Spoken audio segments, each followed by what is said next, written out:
From the New York Times, I'm Sabrina Tavernisi, and this is The Daily.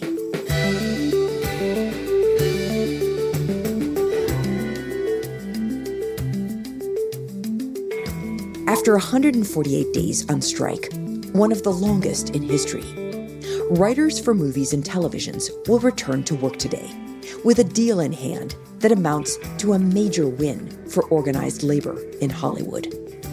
Today, my colleague John Koblin on why the studios acquiesced and what the deal means for the future of American entertainment.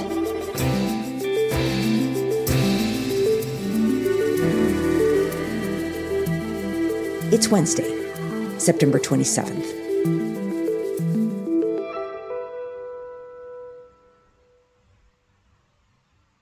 So, John, we're talking on Tuesday afternoon, and by all accounts, the writers and the studios have reached a deal on a contract after the writers striking for months and months.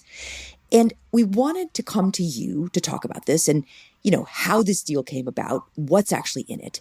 But right off the bat, top line, highest level, what's your read on all of this? Who's really the winner here?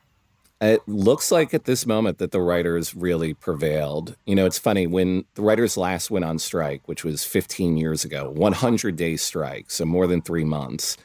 After that strike had ended, after they reached that tentative agreement, the guild leader sent out an email that said something like, we didn't get everything we wanted, and, we've sacrificed countless hours during the struggle, but we did well. This time, when they announced the tentative agreement, which was on Sunday night, we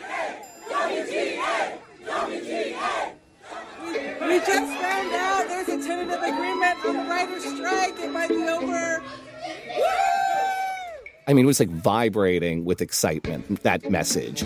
Makes me very excited because I think we might have actually saved the film and TV industry with this strike. They came out and said, we say this with great pride that this deal is exceptional. There has been so much at stake, and they would not settle for a subpar deal because we're not settling over here. So there is a perception within the Writers Guild that they got a big W, like capital W, like capital V for victory.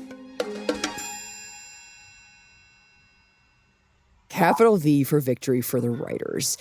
And we've talked about this before, John, on the show, but just remind us what it was that they had wanted. The strike has been framed in pretty epic terms, right? A showdown over what it really means to be a creative force in the era of the streaming revolution, when the technology and the economics of the entire industry have been changing before our eyes.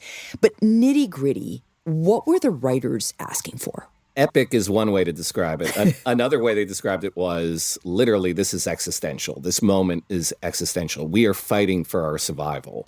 But by far the biggest issue was compensation. We talked about this last time, but let's go back 20, 30 years ago, back to the network TV days.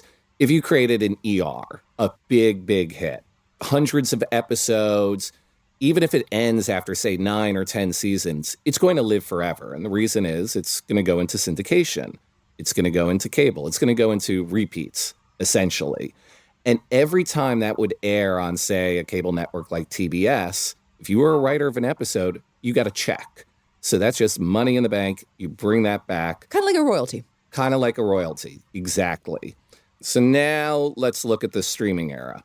If you create a hit show on Netflix, let's say Bridgerton, you get a nice amount of money up front after they greenlit the show. That's great.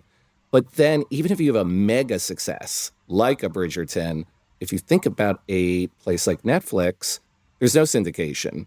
It just stays on Netflix. They're not licensing it to a cable network. Right. So the money you used to get after a show is a huge hit. That doesn't really exist in the same way. So writers are essentially asking for more money in several different places from the studios. Okay, so more pay was really the number one issue. What else were they asking for? They also wanted a little bit of transparency. Again, if we look back 20, 25 years ago, we know how many people watched that episode of Friends or Seinfeld or ER. Nielsen used to tell you how many millions of viewers were watching it. We do not have that same level of transparency from an Amazon or a Hulu or a Netflix.